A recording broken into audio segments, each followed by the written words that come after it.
When it comes to money, people are not always rational. Madalas, nag-impulse buying tayo, mas nadadala tayo ng emosyon natin, mas hindi na tayo masyadong nag-iisip, basta bilhin na lang tayo ng bili, right?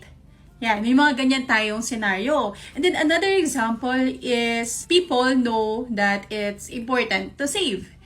Important to prepare for retirement. Important na mag-ipon for kids' education sa mga parents.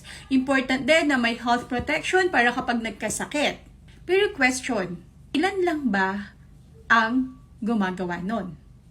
Ilan lang ba ang nag-iipon for the future? Ilan lang bang may emergency fund?